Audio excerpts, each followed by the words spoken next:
کہ بھائی مؤثر مکتب قائم کیجیے. منظم مکاتب کی بات سنتے ہی رہتے ہیں آپ، اور اس کی ترغیبیں سامنے آتی رہتی ہیں کہ صاحب ایک خوبصورت سا نصاب ہو، اور خوبصورت سا بیاگ ہو، اور یونیفارم ہو، اور یہ ہو اور وہ ہو. ویسے بھی جہاں جہاں ویسی ضرورت ہے ویسے قائم کیجیے. لیکن مسلمانوں کے اکثر محلوں میں اور سلم ایریاز میں مؤثر مکتب قائم کیجیے. یہ سب نخرے بچے قبول نہیں کرے گا. اس کا باپ کو فکر ہی نہیں ہے، اس کو دین ہی نہیں معلوم، ایمان کی قدر نہیں، کچھ نہیں. آپ اس کو کیا ان چیزوں کا پابند بنائیں گے؟ وہاں منظم کے بجائے مؤثر مکتب قائم کیجیے. اور مؤثر مکتب سے میری مراد یہ ہے چند چیزیں وہاں پر ہونی چاہیے، اسباب ہوں یا نہ ہوں، چند کام ہونے چاہیے. 3 عقیدوں پر محنت ہونی چاہیے. نمبر 1 عقیدہ توحید، نمبر 2 عقیدہ نبوت و رسالت، نمبر 3 عقیدہ آخرت. ان 3 عقیدوں پر اتنی محنت ہونی چاہیے کہ بچے کے نس نس میں خطرے خطرے میں داخل ہو جائیں یہ عقیدے. اور 3 صفتیں پیدا کرنا چاہیے. نمبر 1 معرفت رب، نمبر 2 حب رسول، نمبر 3 عظمت قرآن. یہ 3 صفتیں بچے کے اندر پیدا کرنا چاہیے. یہ 6 کام کے کرنے کے واسطے میٹیریل کیا ہے؟ یہ 6 کاموں کا میٹیریل قصص القرآن ہے اور قصص الانبیاء، صحابہ کے واقعات، اولیاء کے واقعات.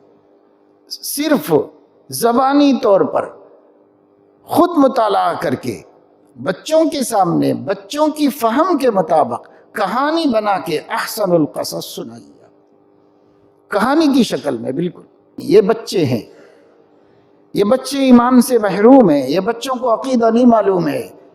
اللہ نے اپنی معرفت کے لیے پورے قرآن میں ماحول کی مثالیں دی ہیں اور گزرے ہوئے لوگوں کے واقعات بتائے. یہی ذریعہ ہوگا آج کے بچوں کے بھی پکے مسلمان بننے کا. جن قصوں سے ہمارے نبی کے قلب میں عقیدہ مضبوط ہوا ہے، انہی قصوں سے ان کی امت کے قلوب میں وہ عقیدہ مضبوط کیا جا سکتا ہے. اس لیے قرآنی واقعات کہانیاں بنا کے سنائیے، بالکل جیسے بچے سمجھتے ہیں ایسے سنائیے.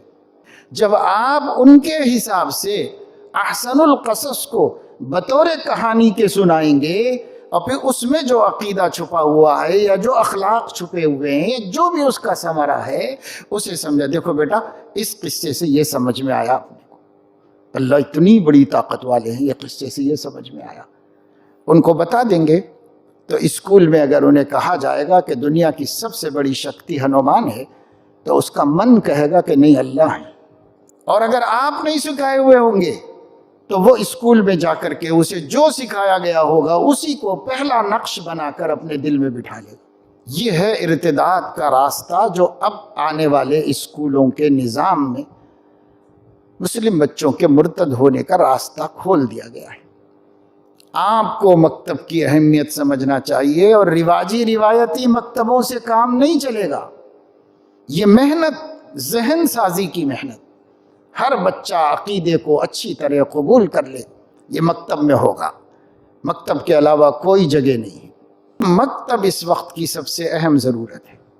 یہ مکاتب مؤثر ہوں، اور یہ جو عقیدوں والی میں نے بات بتائی، ان عقیدوں کے حوالے سے اور ان صفتوں کے حوالے سے یہ 6 چیزیں اگر ہمارے بچے اور ہماری بچی کو سمجھ میں آ گئی ہیں، دل میں اتر گئی ہیں کہ اللہ ایک ہے، اور عالم کا سب سے بڑا محبوب محمد الرسول اللہ صلی اللہ علیہ وسلم ہے، اور قرآن سے زیادہ عظیم المرتبت کوئی کتاب نہیں.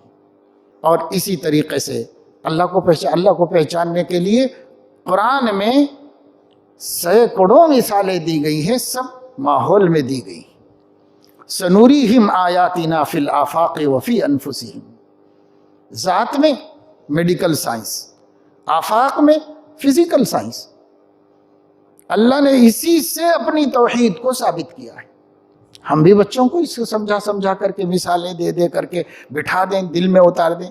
یہ 6 باتیں جس بچے کے اندر راسخ ہو جائیں گی، انشاءاللہ RSS یہ نظام نہیں اس سے بھی بڑھ کر کوئی آسمان سے ستارے توڑ کے لائیں، ہمارے بچوں کو خدا کی چوکھٹ سے ہٹا نہیں سکیں